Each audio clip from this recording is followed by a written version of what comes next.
Building strong faith requires intentional habits. We all want to have a deeper connection with God, but sometimes we overlook those small practices that help us to get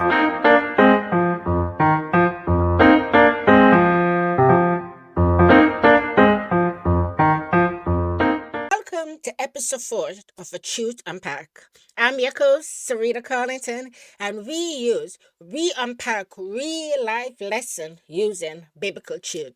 Today, we are going to look at three big things that really help us to go deeper with God. These are three spiritual disciplines. These are some little steps that you can take to deepen your relationship with God. We are going to look at how spiritual discipline can draw us closer to God and also help us to get to that place where we know God and intentionally seek Him in everything we do. When we hear the word spiritual discipline often, we think it's a set of rules. I'm not going to lie. For a long time, I thought spiritual disciplines were a set of rules. But no, they are not rules. All they are tools that help you to create space for God to work in our life. That's what spiritual discipline are. Now, these three spiritual disciplines that I'm going to touch base on prayer, scripture reading, and fasting are just three of many spiritual disciplines. We have about 20 spiritual disciplines. All of those are discipline that helps you to create space in your life for God to work with you. But these three disciplines, I believe, are the main ones, the ones that can anchor us into a space of starting with God. And also, these are the three ones that we can do anywhere without any main knowledge of what they are. And so let's start off with the biblical foundation of prayer. How Jesus prayed. Jesus prayed in various ways throughout the scripture. He actually also teaches disciples to pray. But let's look at Luke chapter 5, verses 16. Luke chapter 5, verses 16. And here is what it says. It says, I'm reading from the New Living Translation. But Jesus often withdrew to the wilderness for prayer. Now, let's pause there a minute. That big word, often. That means Jesus intentionally take time to go and pray and talk to his Father. But he do it away from people. It makes it personal and at the wilderness. So no one is going to disturb Jesus while he's praying. Well, maybe a bunch of animals will. All right. So that's the foundation of the prayer and the verse that we are going to be using. The next one is fasting. We all may be familiar with the fasting. If you are not familiar with Jesus fasting in the wilderness for 40 days, then you can find that in Matthew chapter 4, verses 1 through 12. And I'm going to go ahead and read that here for you. It says, Matthew chapter 4, verses 1 to 2. It says, Then Jesus was led by the Spirit into the wilderness to be tempted. There, by the devil, for 40 days and 40 nights, he fasted and became very hungry. So Jesus was led by the Spirit to fast. He fasted not only because he was led by the Spirit, but fasting also a tool that give him the opportunity to deal with the temper when the temper come. We're going to talk a little bit more about that, but I want to just talk about these three biblical foundations first of what we do for the scripture. So prayer, fasting, and now reading the scripture. In the same place in the book of Luke, actually, let us turn to Luke chapter 4. We're going to look at Luke chapter 4 and verses 16 to 21. And here is what it says. When he came to the village of Nazareth, his boyhood town, he went to the usual synagogue on the Sabbath, stood up, and read the scripture. The scroll of Isaiah the prophet was handed to him. He unrolled the scroll and found the place where this was written. The Spirit of the Lord is upon me, for he has anointed me to bring the good news to the poor. He has sent me to proclaim that captive will be released, that blind will see, that oppressed will be set free, and that the time of the Lord's favor has come. He rolled up the scroll, handed it back to the attendant, sat down. All eyes in the synagogue looked at him intently. Then he began to speak to them. The scripture you just heard as being fulfilled this very day. It's beautiful to see how Jesus found exactly where he wants to read and share the scripture to the people. So these are the three foundational, biblical foundationals of a scripture that we can look at when we think of prayer, reading the scripture, and fasting. Again, they are Luke chapter 5, verses 16, Matthew chapter 4, verses 1 to 2, and finally, Luke chapter 4, verses 16 to 21. Now, let's take a deeper look in each of these individual spiritual disciplines.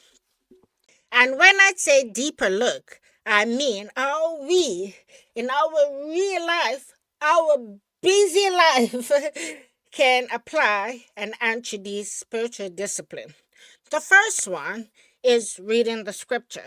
Now, we know that reading the scripture is so important. As I said, Jesus went, he opened the scroll according to the verse in Luke. He opened the scroll, he found it, and he read it, all right? I was surprised to find out where statistics show many believers does not read their Bible apart from when they are at church. But reading our scripture is so important. It helps us not just to get to know God, but it speaks to us. It strengthens us. It's the foundation for us to find answer for so many things. Now, the Bible itself is words that come to the core of our being, strengthen us, and reveal things to us. Now, if Jesus, who is the Son of God, went and read that scripture in his time, then that should tell us reading scripture is important in our time. You don't have to become expert. Now, I know we are all busy. So I'm going to share some practical tips that you can use to help you to read your Bible daily. There are many apps that we can use, such as YouVersion on our phone. And these apps now comes with audio. So if you're an auditory learner, you can just put in your earbud and listen to the Bible on the go. Or commuting while you're commuting. Listen to the Bible is great, but we want to read it. Why? Because while we are listening and learning, we want to be able to pause and hear what some of those things are God is speaking to us. So take some time. Start with very small. Every morning, just grab one book. Stick to that one book until you finish it. Read as many verses before you say, "Oh, I'm tired," or "I'm losing my focus." Just start at one book. Say John is a great book to start. When you go to John chapter 1, you can read from like verses 1 to verses 10 first day. Don't be strict about how much you have to accomplish reading. Just read. If you read the first 10 verse the first day, and then you continue until you reach 20 verse the second day, that is a great accomplishment. The next thing is prayer. Now, prayer is simpler communication with God, but sometimes we get fearful of prayer. But you don't really have to use fancy word. You don't have to use big words. In the Bible, Jesus was talking about people who look down on others, and he shared a simple prayer that a man prayed. He just pray and say, "God has mercy on me, a sinner." It's a simple sentence. You don't have to say a long prayer. You don't have to say fancy prayer. You can simply come before God and talk to him. You can tell him how you are feeling, and then you listen. I can suggest something that you can do to help you if you have time and you're struggling with prayer. When you come home in the evening or you're home relaxing, take a few minutes, write a few prayers. You can write it on a notepad. "Dear Jesus, today my day was excellent. Thank you for something you have done for me." That's it. If you practice intentionally every day to speak to God, eventually your prayer life is going to become beautiful. A simple start having a conversation with God. Remember, God is your Father, so you are talking to him just like you would talk to someone in front of you. But be mindful, God is also God, so we have to come to him with reverence. You will grow in your prayer life. The more you pray, is the closer you get to God. Praying is talking to God and also listening to Him. When you write or journal with your prayer time, it gives you an opportunity to listen to God. But most of us are so busy, we don't really have time to journal. So I would suggest just spend a few minutes every morning before you put your foot on the ground. I talk to God. Thank Him for waking you up that day and invite Him to be with you throughout the day. And a greater prayer, a most powerful prayer will be simple. Lord, today, let your will be done, not mine. Amen. Now let's look at fasting. This is the final one. But fasting is so important. Many people does not fast. They may have dietary restriction and so forth. But fasting is a powerful tool. You remember how we read that the Spirit led Jesus in the wilderness? The Spirit led Jesus in the wilderness to be tempted, not to fast. Jesus chose to fast because he know that fasting will reveal the strategy of the devil. If you notice this, if you are someone who have tried fasting before, how hard it is for you to fast, that's because it's the greatest thing that's not even great. It's just the biggest way to reveal the spiritual realm to you. Yes, when you fast and you pray, things change in your perspective. Your spiritual eye open because you are no longer focusing on your physical. Fasting does so much things, but the greatest of these is that it reveals the strategy of the enemy. I remember when I used to fast. I would try to fast for a day for the week. On those days, I would be so hungry. I desire to eat more than any other day. The next day or another day when I am not fasting, I need nothing to eat until way into the afternoon. All of those shows us that fasting is a powerful discipline because it's equipped us with the spiritual mindset that we need to combat temptation, the temper himself, and it also opens our hearts to see the spiritual realms in our atmosphere. A fasting also equipped you with the power to control your flesh. Yes.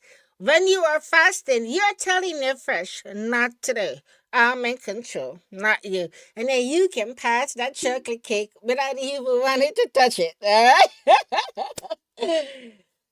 But let me point something out. When it comes to fasting, be careful.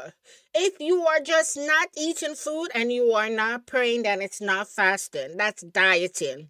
We don't want to turn our fasting into dieting. You have to intentionally say, I am not eating today because I am seeking God. You start your fasting with prayer. Always ask the Holy Spirit to help you because you may not have the strength to fast. So those are the three spiritual disciplines that you can practice. These are small practice that can help you to grow in your relationship with God. Reading the scripture, fasting, and prayer. If you try these three disciplines, they will help you in the small step you need to take to have a deeper connection with God. Spiritual discipline is the training ground to help you to get stronger in your faith. Prayer, fasting, and reading the scripture are powerful ways that if you incorporate those habits every day will help you. You don't need to master these disciplines, but I want to challenge you after listening to this to practice just one of these disciplines this week and give yourself a pat on the back at the end of the week if you are able to do so. Join me as I close in prayer. Heavenly Father, I thank you so much for your words today. I thank you for the reminder of who you are. I pray for everyone who is praying with me right now. I ask, so Lord God, that you will give them the empowerment, the wisdom, the discernment, and the strength that they need to practice whatever discipline they choose to do this week. I ask that you also open our heart, Lord, so that we can see and know you for who you are. Allow these disciplines to draw us closer to you. And whoever is praying with me right now, you know their life and where they need you to intervene. May your will be done in their life. May you use this as an opportunity to draw them closer to you, closer than they have ever been before. In the mighty and matchless name of Jesus Christ, our Lord, I pray. Amen. I thank you so much for joining me in episode 4 of The Spiritual Discipline. Don't forget to subscribe. Whether you are on Apple or Spotify, subscribe and invite someone who you know needs to grow in their faith to watch or listen to this podcast. Until next time, keep seeking, keep asking, and keep unpacking the truth. God bless you.